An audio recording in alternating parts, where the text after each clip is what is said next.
Hello বন্ধুরা, সবাই কেমন আছেন? আশা করি সবাই ভালো আছে। তো আজকেই সকালে চলে এসেছি আমার মা লক্ষ্মীকে নিয়ে। তো এই দেখেন আমার মা লক্ষ্মী, আমার ঘরের মা লক্ষ্মী। তো সকালে উঠেই স্নান সেরে পুজোটা দিয়ে নিলাম।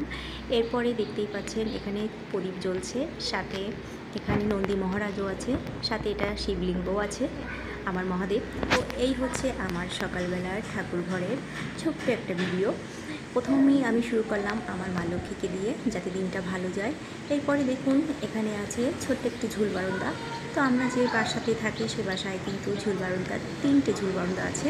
তো এখানে দেখতেই পাচ্ছেন ওই পাশে 2টো আর এই পাশে একটা। তো পাশে পরিবেশটা দেখুন খুবই সুন্দর, আশেপাশে গাছপালা, মানে আমি যে বাসাটায় আছি খুবই অসাধারণ একটি জায়গা। আর পাশেই আছে পশু হসপিটাল। তো ওই দেখেন পশু হসপিটাল দেখা যাচ্ছে। তো এরপরে চলে যাব, দেখি কী করা যায়। দিনের শুরুতেই তো চা না হলে চলেই না, পুজো দিয়ে চা নিয়ে বসে পড়েছি। এরপরে বাচ্চাদের জন্য একটু ফেনাভাত তুলে দিয়েছি, সকালবেলা যেহেতু দেরি হয়ে গিয়েছে এই জন্য একটু ভর্তা দিয়ে ফেনাভাতটা তুলে দিয়েছি, আর আমি চা আর বিস্কুট নিয়ে বসে পড়েছি। তো এরপরে ভাবছি কী করা যায়।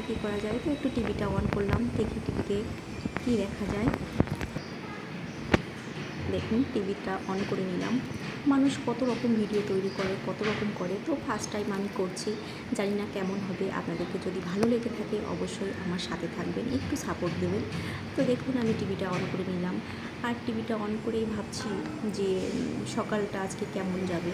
তো আপনাদের সাথে গল্প করতে করতে আমার মনে হয় সকালটা খুব ভালোই যাবে।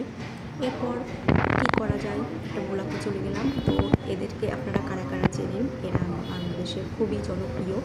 তো এদেরকে যদি চিনে থাকেন অবশ্যই কমেন্টে জানাবেন, আর এদের ভিডিও যদি আপনারা আমার মতো দেখে থাকেন তাহলে কমেন্টে সেটাও জানাবেন। আর আমার ভিডিওটি কেমন লাগলো পাশে থেকে কমেন্ট করে জানাবেন। এটাই হচ্ছে আমার সকালের ছোট্ট একটা ভিডিও। তো বন্ধুরা ভালো থাকেন, বাই বাই।